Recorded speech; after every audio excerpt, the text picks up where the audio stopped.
Bonjour à toutes et à tous.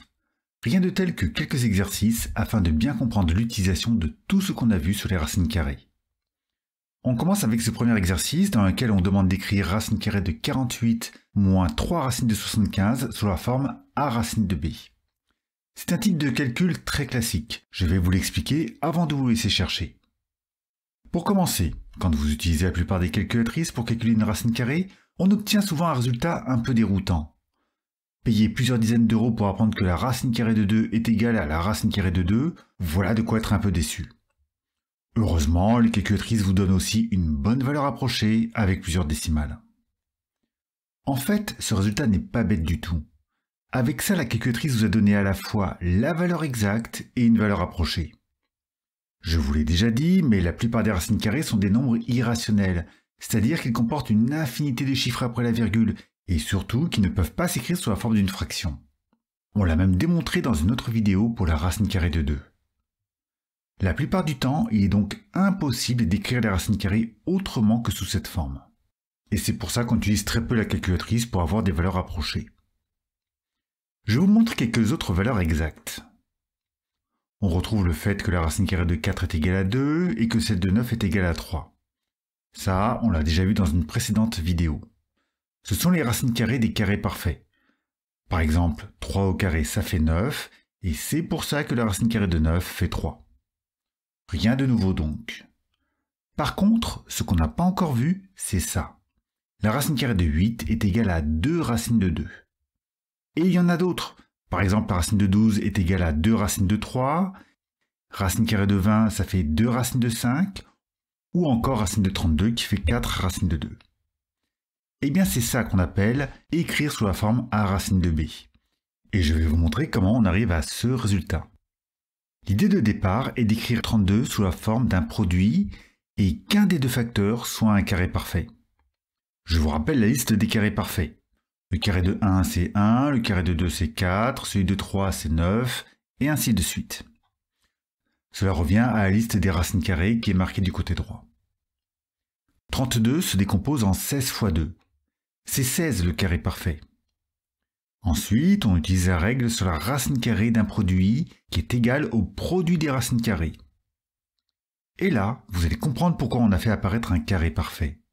La racine de 16 est égale à 4. Donc le résultat de notre calcul est 4 fois racine de 2. Très souvent, on écrit ce genre de calcul ainsi, en retirant les symboles de multiplication. Dernière remarque avant de vous laisser chercher l'exercice. On aurait aussi pu décomposer 32 en 4 fois 8. 4 est aussi un carré parfait. Ensuite, on écrit que ça fait racine de 4 fois racine de 8, et la racine carrée de 4, ça fait 2. Ce calcul est tout à fait exact, mais quand on compare les deux résultats, on voit que c'est dans le premier calcul que le nombre dans la racine carrée est le plus petit. Et c'est ça l'idée. Vu que les racines carrées sont des nombres parfois un peu compliqués à utiliser, on s'arrange pour avoir le plus petit nombre possible dans la racine carrée.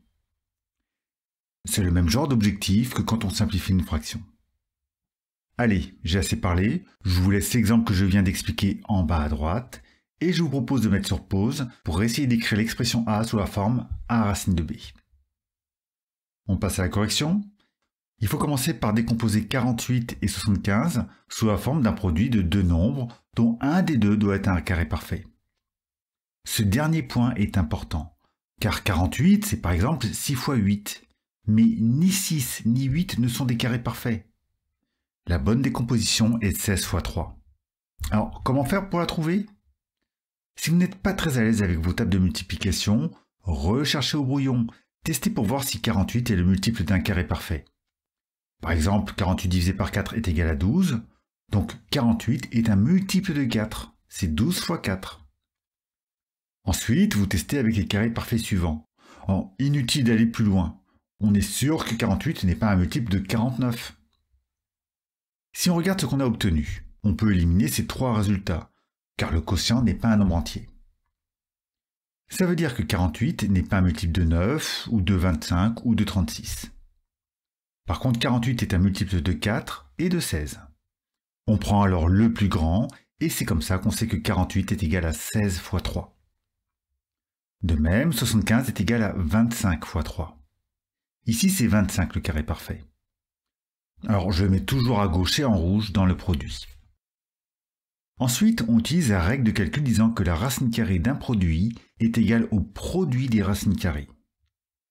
Et c'est là qu'il faut se rappeler de la liste des racines carrées, car la racine carrée de 16 est égale à 4, et celle de 25 est égale à 5. 3 fois 5, ça fait 15, et 4 moins 15, ça fait moins 11. Voilà pour cet exercice. Et n'oubliez pas que vous pouvez toujours vérifier votre résultat à la calculatrice.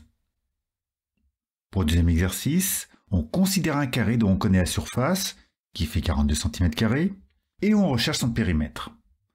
On demande la valeur exacte de ce périmètre, puis l'arrondit au millième. Je vous rappelle que pour calculer le périmètre d'un carré, il faut faire 4 fois la longueur du côté. Et pour trouver ce côté, il faudra utiliser la formule donnant l'aire d'un carré, à savoir côté au carré. Voilà, je vous laisse mettre sur pause et essayer de rechercher cet exercice. On regarde la correction. On cherche le périmètre du carré. Pour cela, il faut faire 4 fois la longueur d'un côté. Et donc, il faut connaître la longueur de ce côté. On utilise la formule permettant de calculer l'aire d'un carré. Sauf qu'ici, on connaît déjà l'aire qui est égale à 42 cm². On a donc C au carré qui fait 42, ce qui fait que C est égal à la racine carrée de 42. Les racines carrées servent à résoudre des équations avec une inconnue au carré. D'une façon générale, ce genre d'équation a une deuxième solution négative. Mais vu qu'on recherche une longueur, on recherche forcément un nombre positif, donc inutile de se préoccuper de cette solution négative. On peut finaliser le calcul du périmètre, à savoir 4 fois la racine carrée de 42. L'exercice demande la valeur exacte, puis l'arrondi au millième.